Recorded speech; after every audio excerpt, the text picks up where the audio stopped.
Alors, les graphiques sous Excel. Donc, j'ai repris un tableau de base qu'on a vu dans une précédente vidéo.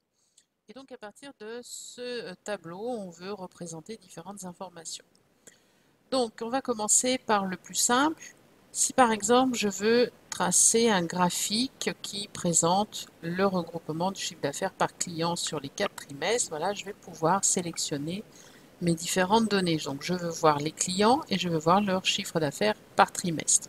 Donc, c'est ma sélection qui va aller des clients jusqu'au trimestre et je vais lui dire que je veux insérer. Et donc là, j'ai le choix des graphiques. Donc là, les courbes, on va utiliser ce type de graphique pour représenter une évolution dans le temps.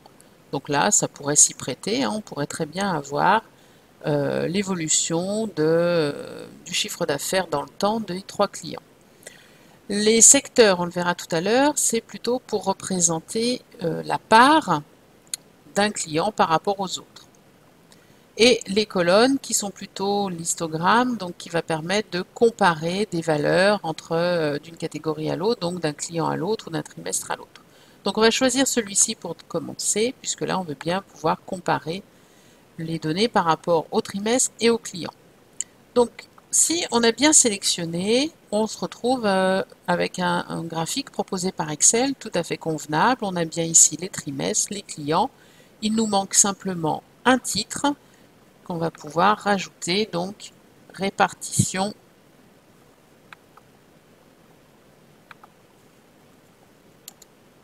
du chiffre d'affaires par client. Hein. Donc là, vous avez plusieurs choix possibles. Bon, voilà, moi j'ai choisi celui-ci, c'est le plus simple.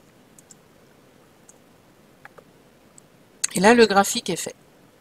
Si malheureusement, vous ne pouvez pas sélectionner de manière aussi simple votre graphique et que voilà, vous tâtonnez pour les données, mais vous savez que vous voulez représenter graphiquement ces valeurs.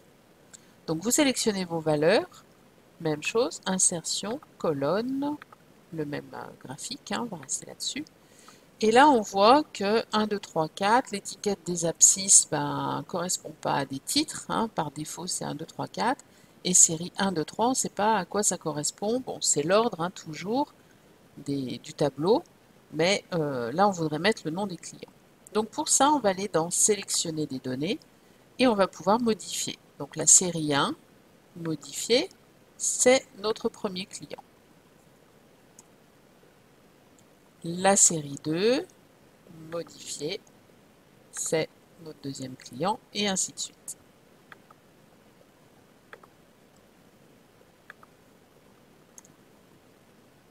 Voilà. Pour l'étiquette de l'axe des abscisses, donc 1, 2, 3, 4, on va avoir modifié et on va sélectionner donc les valeurs. Là, c'est facile, elles se suivent, donc on peut les copier.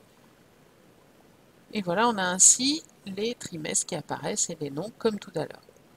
Si on ne peut pas sélectionner directement parce que les cellules ne sont pas contiguës, on peut très bien mettre modifier et on va taper donc les valeurs entre point virgule. Donc T1 pour aller plus vite, T2, T3 et T4. Voilà.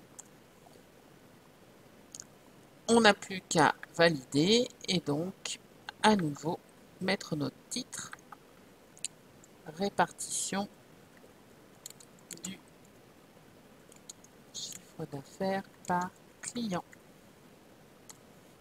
Voilà. Si maintenant je veux représenter par exemple le total sur l'année, hein, le total du chiffre d'affaires sur l'année, donc là j'ai qu'une valeur, je n'ai pas besoin de comparer et je suis bien dans le temps puisque c'est les 4 trimestres de l'année. Donc je vais sélectionner mes valeurs et cette fois celui qui correspond le plus, on est bien évidemment sur une courbe. Donc par défaut, voilà le graphique proposé par Excel. On se retrouve avec la même problématique de l'axe des abscisses et la série. Donc si vous avez bien compris, on va toujours dans sélectionner des données. Hop. La série 1, je la modifie, donc c'est le total du chiffre d'affaires.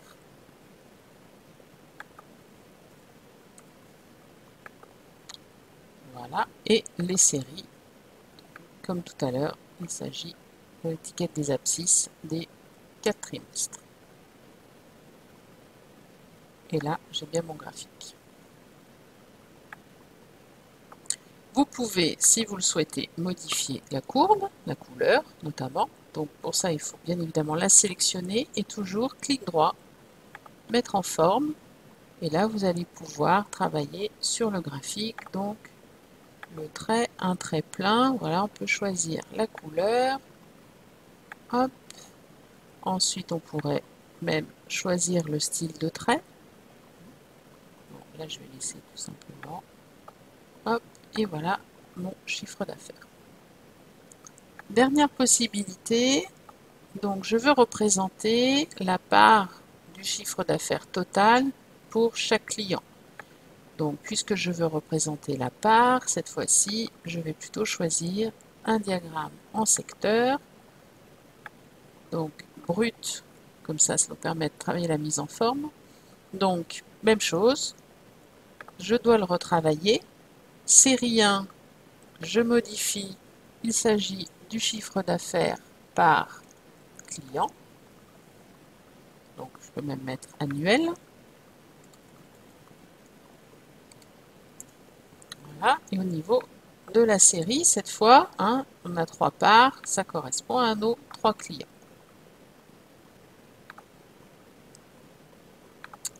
Voilà. Je peux donc choisir, hein, voilà, de mettre le titre, de mettre les pourcentages et une légende, de faire apparaître, donc là, il n'y a pas mettre la valeur et pas le pourcentage, mais comme le chiffre est important, ben, il est sur 2 lignes, donc c'est pas très joli. Mieux vaut choisir donc les pourcentages. Celui-ci qui est aussi pas mal. Voilà. À vous de voir, ça, après c'est une question de goût. Vous pourriez écarter, si vous le souhaitez, une part. Vous pouvez également, comme tout à l'heure, si la couleur ne vous convient pas, eh ben, modifier la couleur de cette part. Alors, je ne sais plus quelle couleur elle était. Voilà, c'est la bordure. De toute façon, c'est toujours clic droit. Hein, et voilà, c'était le remplissage. Donc, du coup, on a dit jaune. Voilà, à vous de jouer.